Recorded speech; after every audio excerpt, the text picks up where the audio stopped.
دو لڑکیاں، 1000 سال پرانی داستان۔ ایک گاؤں میں دو لڑکیاں رہتی تھی۔ ان دونوں کا آپس میں کوئی بھی رشتہ نہیں تھا۔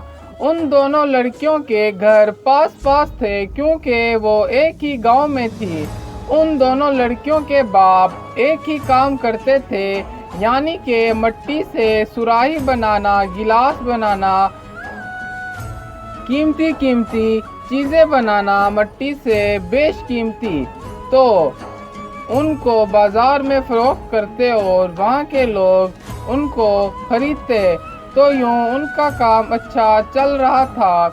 ایک دفعہ ایسا ہوا کہ ان دونوں لڑکیوں کے باپ پھر سے بازار کی طرف رواں ہوئے سامان کو لے کر۔ اس بار ان کا سامان بہت زیادہ تھا، تو وہ راستے میں ہی پہنچے کہ ان کے سامان میں آگ لگ گئی، اور آگ لگنے کی وجہ سے ان کا سامان جل رہا تھا، اور ان دونوں نے اپنے سامان کو بچانے کی غرض میں اپنی جان سے بھی ہاتھ دھو لیا۔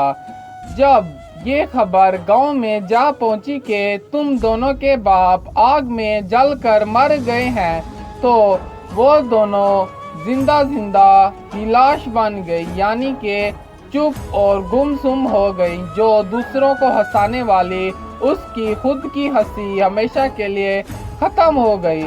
تو دونوں لڑکیوں کے باپ گزر جانے کے بعد انہوں نے اصل زندگی کا سامنا کیا، دنیا سے روبرو ہوئے اور دنیا کو جانا تو دیکھا کہ دنیا کتنی ظالم ہے۔ جگہ جگہ کی ٹھوکریں لگی کیونکہ کوئی تھا ہی نہیں ان کے اخراجات اٹھانے کو۔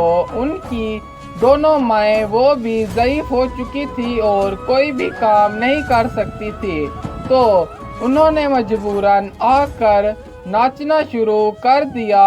ان کے پاس کوئی اور چارہ نہیں تھا، تو یوں ان کا گزر بسر ہو رہا تھا۔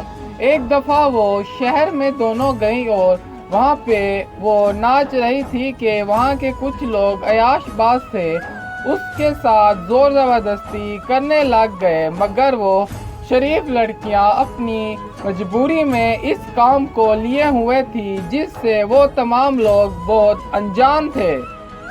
مگر بار بار ان کی زور زبردستی کرنے پر آخر بات کھل گئی کہ ان دونوں کو ان کی ماؤں نے بیچ دیا ہے اپنی غرض میں، اپنی لالچ میں کہ ہماری زندگی تو اچھی گزرے۔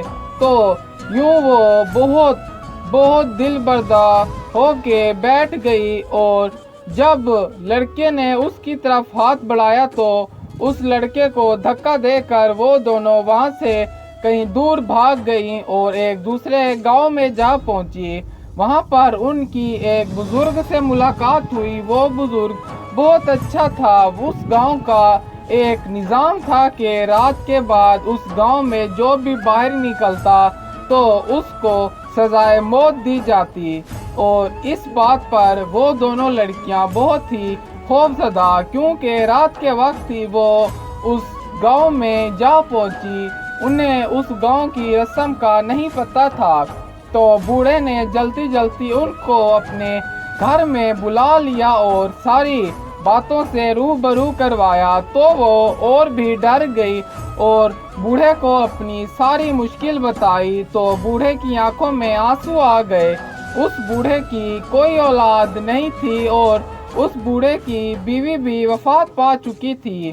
ایک چھوٹا سا بچہ تھا جو ان دونوں لڑکیوں کی طرح اس بوڑھے کو ملا تھا، تو وہ دونوں لڑکیاں اس بوڑھے کے پاس خوشی اپنی زندگی گزار رہی تھی، اور اس بوڑھے کو بھی اولاد کا سکھ مل گیا، اور ان دونوں لڑکیوں نے اسی گاؤں کو اپنا گاؤں مان لیا۔